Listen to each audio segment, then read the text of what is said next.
हमारे जो सचिव महोदय हैं पहले वो आपको संबोधित करें, जगतार मुनि जी।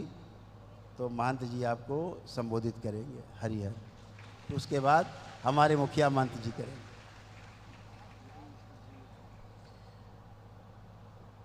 गुरुर्ब्रह्मा गुरुर्विष्णु गुरुर्देवो महेश्वरः गुरुर साक्षात् परब्रह्म तस्मै श्री गुरुवे नमः। अखंडमंडलाकारं व्याप्तं येन चराचरं तत्पदं दर्शितेन तस्मै श्री गुरुवे नमः। तस्मै श्री गुरुवे नमः। तस्मै श्री गुरुवे नमः। आज इस गुरु पूर्णिमा के महान पावन अवसर पर जो इस संस्कारों का समुद्र बह रहा है, गंगा बह रही है, ये हमारे सनातन की रीढ़ की हड्डी है। सदियों से चली आई हमारी जो परंपरा थी, ऋषियों मुनियों, ये देश ऋषियों मुनियों का देश है, यति जति सतियों का देश है। ये भारतीय संस्कृति का गौरव है कि ये कर्म भूमि है, संस्कार भूमि है। जितने अवतार पीर और पैगंबर आए सब इसी भारत भूमि पर आए और उन्होंने अपना मार्गदर्शन देकर के हमारे सनातन को बचा के रखा। लेकिन कुछ विधर्मियों ने उस सनातन संस्कृति को आघात पहुंचाया। लेकिन भारत ने एक पुनः ऐसे रत्न का जन्म दिया जो हमारी सदियों से परंपरा चली आ रही थी, वैदिक सनातन परंपरा चली आ रही थी, उसको पुनः जागृत करने का एक महान बेड़ा उठाया और सारे भारत भूमि नहीं, सारे विश्व के देश के कोने कोने में इस सनातन की परंपरा को आगे बढ़ा रहे हैं और चला रहे हैं। आज हमारा गौरव है, आज हम गौरव से कह सकते हैं कि हमारी भी एक ऐसी पीठ है जो सनातन की रीढ़ है, जहां से सनातन की परंपरा का जन्म और उदय होता है, जहां संस्कारों की शिक्षा मिलती है। आज सबसे बड़ी दुख की बात है कि इस भारत भूमि में जो यतियों सतियों मनीषियों का देश था, वो भारत संस्कार विहीन हो गया। आज कोई बड़े बूढ़े बुजुर्ग की, अपने माता पिता की प्रेम से दो बातें करने के लिए तैयार नहीं है। इतना संस्कार से हम गिर चुके हैं, इतना गिर चुके हैं, इतना हमारा पतन हो चुका है संस्कारों का कि आज हमारी सारी दुनिया में निंदा हो रही है। हम सभी दृढ़ संकल्पित हों कि इस दरबार से एक अच्छी सोच लेकर के अपने छोटे छोटे गांवों में जा करके इस दरबार के बारे में बताएंगे और निश्चित ही अपने संस्कारों के बताएंगे, अपने वैदिक परंपरा के बारे में बताएंगे, अपनी सनातन परंपरा को बताएंगे। निश्चित है हमारा देश पुनः गौरव प्राप्त करेगा। किसी जमाने में कहा जाता था कि भारत विश्व गुरु है, फिर से हमें विश्व गुरु बनाना है। तो निश्चित ही इस दरबार में आकर के आप लोग दीक्षित हों और संस्कारों को, इस धरोहर को आगे बढ़ाएंगे। एक ही बात मैं कहना चाहता हूं कि जिस देश में जिस वेश में परवेश में रहे, राधा रमण राधा रमण राधा रमण कहें। जिस देश में जिस वेश में परवेश में रहे, राधा रमण राधा रमण राधा रमण कहें। देश में परदेश में परदेश में रहे, राधा रमण राधा रमण राधा रमण कहे।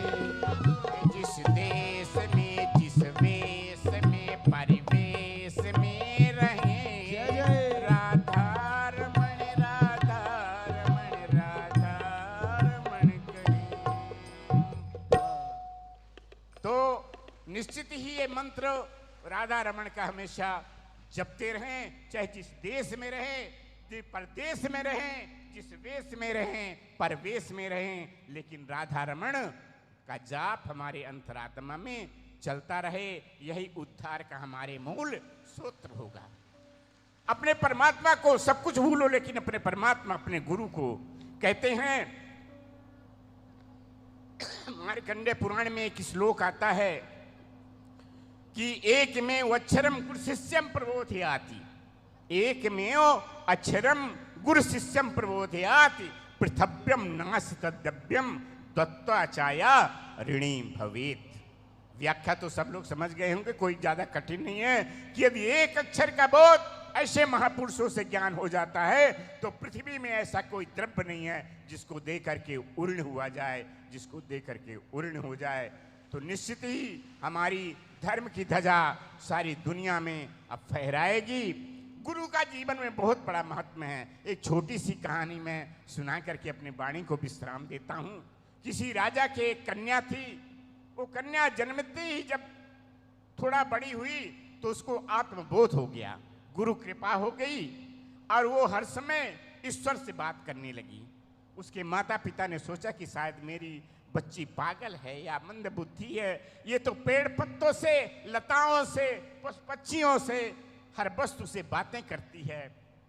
लेकिन जब ये उसका पागलपन काफी दिनों तक अच्छा नहीं हुआ, ठीक नहीं हुआ, राजा समझ गए तो हमारे घर में कोई ब्रह्मज्ञानी ऋषि जन्म लिया है। राजा ने उसके रहने की अलग व्यवस्था बना दी और अलग महल बनवा दिया और कहा, बेटी इसी में रह करके तू भजन कर, ईश्वर का, उस परमात्मा का ध्यान कर। एक दिन उसी शहर में कोई एक चोर रहता था जो अपना भेष बदल करके और चोरियां करता था, ठगी मारता था, लूटता था लोगों का और नकली दाढ़ी बाल बना करके लोगों को ठगा करता था। उसने जब इसकी खबर पाई कि राजा की कन्या तो बड़ी ही शीलवान है, गुणवान है, धनवान है और परमात्मा भी हर समय में लीन रहती है, बहुत सारा इसके पास धन है, क्या उन्हें इसको बरगला करके ठग लिया जाए, इसका धन का अपहरण कर लिया जाए। तो ठगने गया। कहा, बेटी सवेरे का पहर है, थोड़ी प्यास लगी है, क्या जल मिलेगा? बिटिया ने कहा कि हाँ जरूर महाराज, विराजमान होइए, जल मिलेगा। जल लेके आई। जल जैसे ही हाथ में पकड़ा, वो तो ठग था, कहने लगा तूने गुरु दीक्षा लिया है कि नहीं लिया है? उसने कहा कि मैं तो गुरु दीक्षा नहीं लिया हूं, जीवन में अभी तक मैंने गुरु धारण नहीं किया हूं। कहने लगा फिर मैं पानी नहीं पीता हूं। कहते हैं निगुरे के हाथ का पानी भी नहीं पीना चाहिए। बेचारी राजा की कन्या बड़ी सोच में पड़ गई। बड़े दुख की बात है कि संत हमारे दरवाजे से प्यासे चले जाएंगे। कहने लगी, गुरुजी इसका उपाय क्या है? बोले तू हमको गुरु मान ले, गुरु दीक्षा ले ले, तब मैं ये जल पी लेता हूं। बिटिया ने कहा ठीक है महाराज, जैसी आपकी इच्छा हो। मैं तो गुरु की तलाश कर भी रही थी और अच्छा भगवान ने अवसर दिया, हमें गुरु मिल गए, निश्चित ही मैं आपसे दीक्षा लूंगी। कहने लगे, बेटी ये मंत्र की दीक्षा ना यहाँ नहीं होती, गुरु स्थान में होती है, घर और महलों में नहीं होती है। इसके लिए जंगल और पहाड़ों में ऐसे ऐसे ऋषियों के पास जाना पड़ता है, तहाँ गुरु दीक्षा होती है। वो तो राजा की कन्या थी, शहर से तैयार हो गई, चलो महाराज हमको तो मंत्र लेना है, चाहे जंगल में दो, चाहे पहाड़ों में दो, नदी खो खंदराओं में दो।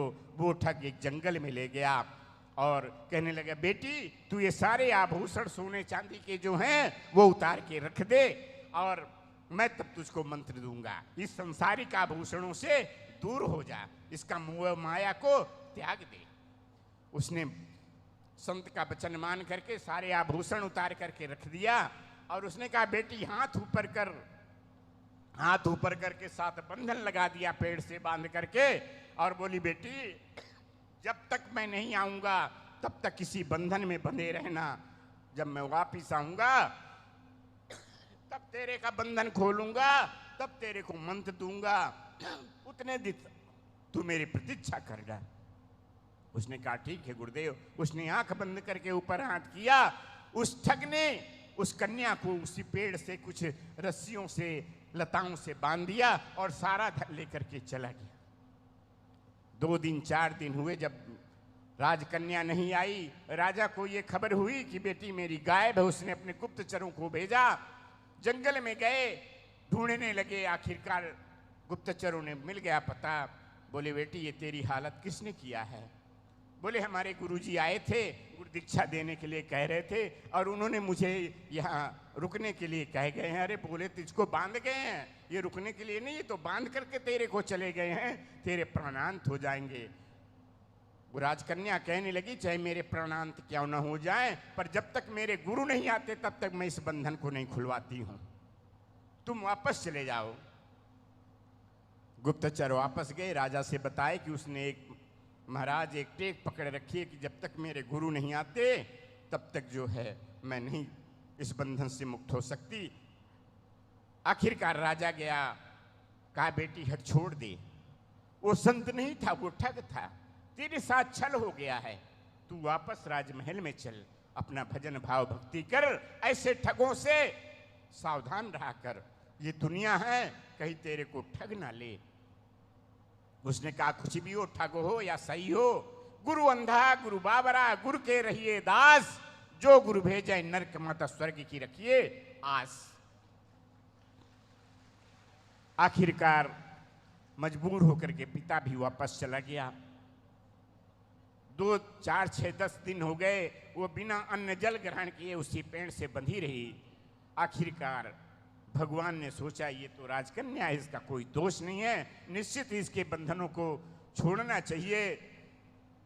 आखिरकार भगवान ने नारद जी को कहा कि नारद जी जाओ, उस कन्या के बंधन को छुड़वा करके आओ, छोड़ करके आओ। नारद जी आए, कहने लगे मैं भगवान का भेजा हुआ, मुझे भगवान ने भेजा है, मैं तेरे बंधन खोलने के लिए आया हूं, मैं चाहता हूं कि तेरे को बंधन से मुक्त कर दूं। राजकन्या कहने लगी नहीं, मैं तुमसे बंधन नहीं खुलवाऊंगी, वो तो मेरे जो गुरुजी हैं वही आकर के मेरे बंधन को छोड़ेंगे, मैं उनके सिवाय किसी के। देखो उसकी निष्ठा, निष्ठा ही परमात्मा से मिला देती है, निष्ठा ही परमात्मा से मिला देती है। सेवक विच चाहिदा भावना श्रद्धा तो विश्वास। आखिरकार नारद को भी मना कर दिया। जब भगवान विष्णु स्वयं उस कन्या का कष्ट नहीं सहन कर पाए और स्वयं गरुड़ पर बैठ करके उसके पास आए, चतुर्भुज रूप धारण करके कहने लगे मैं स्वयं साक्षात नारायण हूं और तुझे दर्शन देने आया हूं। वो कहने लगी कि नारायण हो चाहे जो कुछ भी हो, वो तो जब तक मेरे गुरु जी नहीं आते, जब तक इस बंधन से मुक्त मेरे गुरु जी नहीं करते, तब तक मैं ये बंधन नहीं खुलवाऊंगी। मेरे गुरु जी ही नारायण का पता बतलाएंगे। उन्होंने कहा कि मैं नारायण से मिलवा दूंगा, गुरु से तेरी मुक्ति करवा दूंगा संसार सागर से। आखिर नारायण ने कहा नारद जी जाओ, वो नकली चोर को कहीं से पकड़ के ले आओ, वो तो इस राजकन्या को ठग कर चला गया है। नारद जी गए एक गांव में, वो अपने मुख में कालिख लगा रहा था, अपना वेश बदल रहा था। नारद जी पकड़ करके ले आए, बोले इस कन्या को पहले बंधन से मुक्त कर। तब आखिरकार उस ठग ने उस कन्या को उस बंधन से मुक्त किया और राजकन्या गुरु के चरणों में गिर करके कहने लगी कि महाराज आपके कारण, आपकी कृपा के कारण, चाहे कुछ भी हो, लेकिन आपकी कृपा के कारण मुझे परमात्मा के दर्शन हो गए। ये भावना, श्रद्धा और विश्वास का एक जीता जगता उदाहरण है, जीता जगता उदाहरण है। इसलिए आप लोग भी अपने मन के अंदर दृढ़ संकल्प करिए कि नहीं मुझे दरबार से जुड़ना है और जुड़े रहना है और अपने जीवन में स्वस्थ और निरोग बनाना है। साथियों, ये कोई नई परंपरा नहीं है जो महाराज जी ने, ये हमारे वेद का विज्ञान है। हमारी बहुत पौराणिक व्यवस्था है। मंत्र जाप हमारी, मंत्र जाप मम दृढ़ विश्वासा पंचम भगति सो वेद प्रकाशा। वेदों में कहा है कि मंत्र का जाप करने से भी परमात्मा की प्राप्ति और मन की शुद्धि हो जाती है। इसलिए गुरु पर विश्वास होना चाहिए, गुरु के प्रति आदर होना चाहिए, गुरु के प्रति सम्मान होना चाहिए। इस गुरु पर्व की मैं ज़्यादा न कुछ कहता हुआ आप सभी देश विदेश के कोने कोने से आए हुए सभी का हार्दिक अभिनंदन और स्वागत करता हूँ। सबको धन्यवाद करता हूँ, सबको नमन और वंदन करता हूँ। हरि ओम शांति, हरि ओम शांति।